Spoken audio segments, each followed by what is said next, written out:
Everyone thought Starbucks was unstoppable. The brand that turned simple coffee into a global lifestyle. The company that convinced millions of people that paying $57, even $10 for a drink made sense.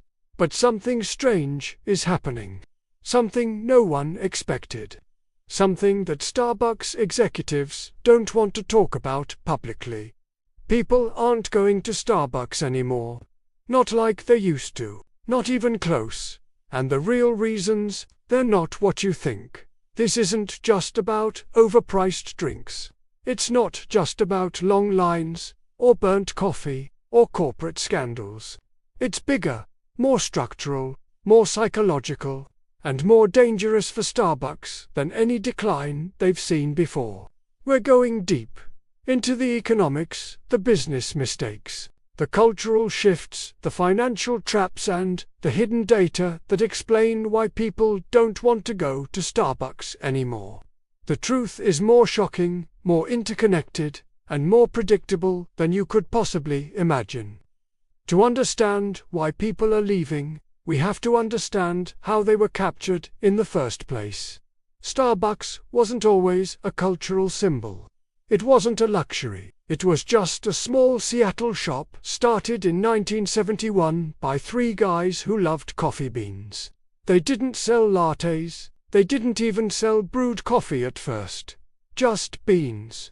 Then came a young man named Howard Schultz. He walked into the store in 1981 and saw something the founders didn't. He saw potential. In Italy, Schultz saw coffee bars where people gathered not to drink coffee. Starbucks sold identity. This psychological foundation would later become the reason for both its rise and its collapse. From the 1990s to the late 2010s, Starbucks grew like no chain in history. Stores popped up everywhere, in cities, suburbs, airports, supermarkets, and universities. But this wasn't random expansion. It was strategic, calculated, almost predatory. Starbucks perfected menu engineering, making high-margin drinks appear irresistible, atmosphere control music. Lighting, smell, price, psychology, brand, tribalism, I'm a Starbucks person. Convenience domination, stores on every corner, and for years it worked. The company became a symbol of the new economy, a world where people paid more for experience than product. By 2010, Starbucks was not just a coffee chain. It was a culture, but beneath the growth, hidden cracks were forming. Cracks that would one day split the entire foundation open. For years, Starbucks operated on one assumption: people will always come back. But history has a rule. If a company depends on habits instead of value, those habits eventually break. Starbucks failed to see for massive cultural and economic changes. Independent coffee shops upgraded their brewing equipment. Chains like McDonald's and Dunkin' improved their coffee quality drastically. Suddenly, the Starbucks premium wasn't premium anymore. Worse, competitors were cheaper. Why am I paying $7 here when I can pay $2.99 next door? The Starbucks lifestyle wasn't cool anymore. It became normal, ordinary, expected. When luxury becomes routine, it stops being luxury. Gen Z especially began rejecting corporate chains and preferring local shops with unique identities. Starbucks felt too corporate, too uniform, too predictable. Inflation skyrocketed. Wages didn't. In the US alone, rent up 30%, food costs up 20%. Transportation costs up 17%, student loans returning, daily expenses rising. Everywhere people started re-evaluating. Do I really need Starbucks every day? Starbucks invented the mobile ordering revolution. Customers waited longer. Starbucks unintentionally created a friction machine. Around 2022 to 2024, the system finally broke. The symptoms were everywhere. 1. Prices exploded. Starbucks blamed inflation. Ingredient prices. 2. Service quality dropped, former employees reported.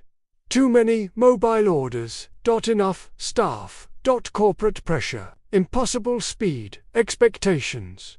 Burnout, high turnover, this directly affected customers. Longer waits, incorrect drinks, dirty tables, closed stores, reduced hours. Starbucks no longer felt like a third place. It felt like a noisy, chaotic fast food chain trying to pretend it was premium. 3. The menu became a sugar factory. Trust collapsed. People joked that Starbucks wasn't a coffee shop, it was a dessert factory with caffeine. Health-conscious customers walked away. Younger generations favored smaller, artisanal shops that offered real coffee quality. 4. The Starbucks brand lost its magic. What used to feel special started to feel standardized. Mass-produced.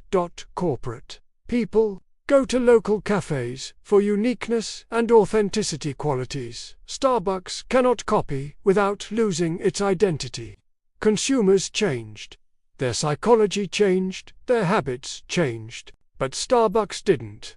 Today, Starbucks is facing problems they never imagined. People aren't showing up in store, drive-through is slower, mobile orders are unpredictable, and the morning coffee ritual is collapsing. 2 local shops, 2 cheaper chains, 2 making coffee at home, coffee makers, grinders, espresso machines all skyrocketed in sales.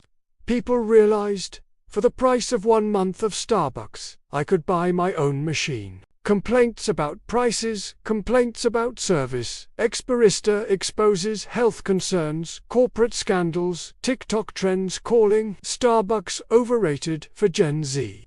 Starbucks became the symbol of corporate greed, overpriced products, unhealthy culture, not the image Starbucks wants. Starbucks quietly shut down locations.